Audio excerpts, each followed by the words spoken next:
Hello friends, આજે હું તમારી સાથે શેર કરીશ ઇન્સ્ટન્ટ દૂધીના ઢોકળા, એ પણ રવા વગર ચોખાનો લોટ ઉપયોગ કરીને.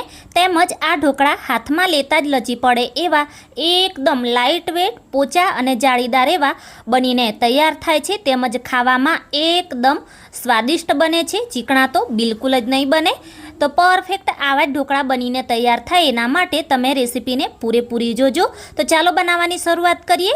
તો સૌથી પહેલાં મિક્સર જાર લઈ લઈશું. હવે અહીંયા મેં 1 કપ ઘરે દળેલો મીડિયમ ફાઇન ચોખાનો લોટ લીધેલો છે. તો ઘંટીએ 2 પ્રકારના લોટ મળતા હોય છે, એક ઝીણો અને બીજો જાડો લોટ.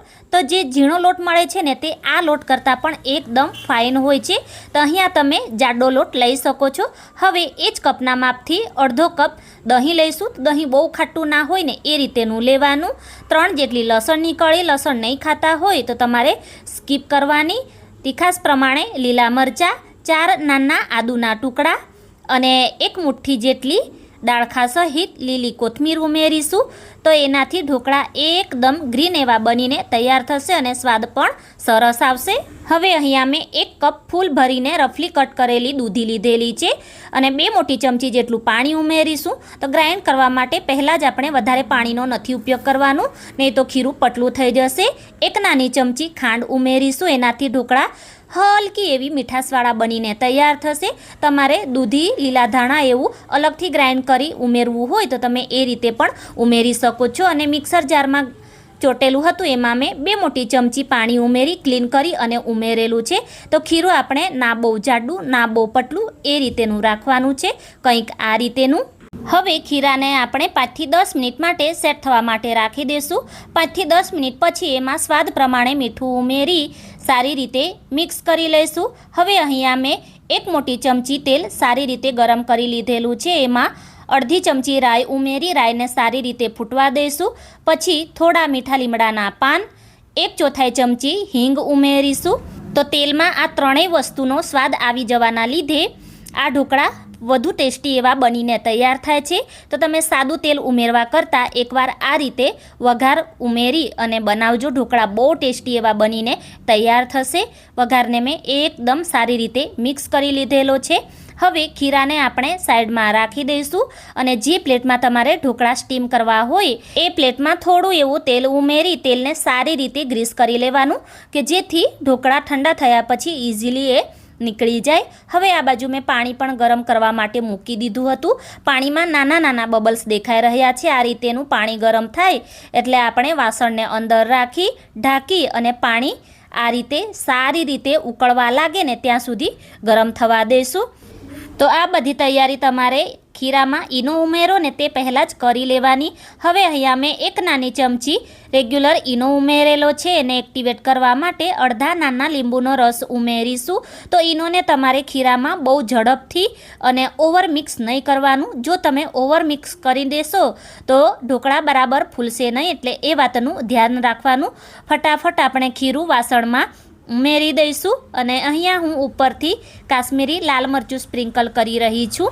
અને હા ફ્રેન્ડ્સ, અહીં હું તમને એક રિક્વેસ્ટ કરીશ, રેસીપી હેલ્પફુલ લાગે તો પ્લીઝ વિડીયોને લાઇક આપી તમારા ફ્રેન્ડ્સ અને ફેમિલીમાં શેર કરી ચેનલને સબસ્ક્રાઈબ કરવાનું બિલકુલ પણ ભૂલતા નહીં. તો આપણે ઢાંકી એને પહેલાં 10 મિનિટ માટે હાઈ ફ્લેમ ઉપર અને પછી 10 મિનિટ માટે મીડિયમ ફ્લેમ ઉપર એને થવા દઈશું. તો ઢોકળા સ્ટીમ થાય ત્યાં સુધી ચટણી બનાવી લઈશું. તો 1 મુઠ્ઠી ડાળખા સહિત લીલા ધાણા, 1 ડાળખી મેં મીઠા લીમડાની લીધેલી છે. તમે ફુદીનાવાળી તો બનાવતા જ હશો, પરંતુ આ રીતે મીઠા લીમડાની ચટણી બનાવજો, બહુ ટેસ્ટી એવી બનીને તૈયાર થાય છે. 3 લસણની કળી, 1 ચમચી સિંગદાણા, 1 નાનો ટુકડો આદુનો, તીખાસ પ્રમાણે લીલા મરચાં, 1 નાની ચમચી ખાંડ, 2 મોટી ચમચી બહુ ખાટું ના હોય ને એ રીતેનું દહીં, અડધા નાના લીંબુનો રસ ઉમેરીશું અને થોડું એવું એકદમ ઠંડુ પાણી કે પછી તમે અહીંયા આઈસ ક્યુબ પણ ઉમેરી શકો છો અને સરસ રીતે એને ગ્રાઇન્ડ કરી લઈશું.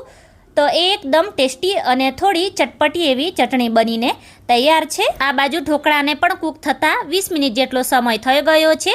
તો આ રીતે ટૂથપીક નાખી અને જોઈ લેવાનું, ક્લીન નીકળે છે, મીન્સ ઢોકળા સરસ રીતે કૂક થઈ ગયા છે. અને સાઇડ્સમાંથી પણ તમે જોઈ શકો છો ઢોકળા પ્લેટને છોડવા લાગી ગયા છે, મીન્સ આપણા ઢોકળા કૂક થઈ ગયા છે.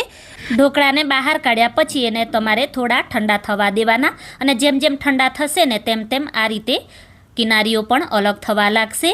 તો આ રીતે છરીથી તમારે કિનારીઓને થોડી અલગ કરી દેવાની, અને આ રીતે ઉપર પ્લેટ રાખી અને આ રીતે તમે થોડું એવું હલાવશો એટલી વારમાં તો નીકળી પણ જશે. અને આપણે દૂધી પણ પુષ્કળ પ્રમાણમાં ઉમેરેલી છે, એના લીધે ઢોકળા બહુ સોફ્ટ એવા બનીને તૈયાર થયા છે. રવાના ઢોકળા કરતાં એકદમ અલગ અને સ્વાદિષ્ટ એવા આ ઢોકળા બનીને તૈયાર થાય છે. તો તમે ચોક્કસથી ટ્રાય કરજો. તમારે જે પણ શેપમાં કટ કરવું હોય એ શેપમાં કટ કરી લેવાનું. હવે ઉપરથી વઘાર કરીશું, એના માટે 1.5 મોટી ચમચી મેં તેલ ગરમ કરેલું છે, એમાં અડધી ચમચી રાઈ ઉમેરી અને ફૂટવા દેવાની. પછી ગેસને બંધ કરી અને સફેદ તલ ઉમેરવાના, એટલે તલ બળશે નહીં. તો અડધી ચમચી જેટલા મેં ઉમેરેલા છે. થોડા મીઠા લીમડાના પાન ઉમેરીશું અને વઘારને આપણે ઢોકળા ઉપર રેડી અને બધી બાજુથી ફેલાવી દઈશું. તો તૈયાર છે અહીંયા ઇન્સ્ટન્ટ દૂધી અને ચોખાના લોટના ઢોકળા. હલકી એવી ખટાશ અને હલકી એવી મીઠાશવાળા. તમે ખમણ પણ ભૂલી જાવ ને એટલા બધા ટેસ્ટી આ ઢોકળા બનીને તૈયાર થાય છે. તમે ચોક્કસથી બનાવજો, અને તમે જોઈ શકો છો કેટલા સોફ્ટ અને જાળીદાર એવા બનીને તૈયાર થયા છે. તો ફરી મળીશું, ત્યાં સુધી thanks for watching. God bless you.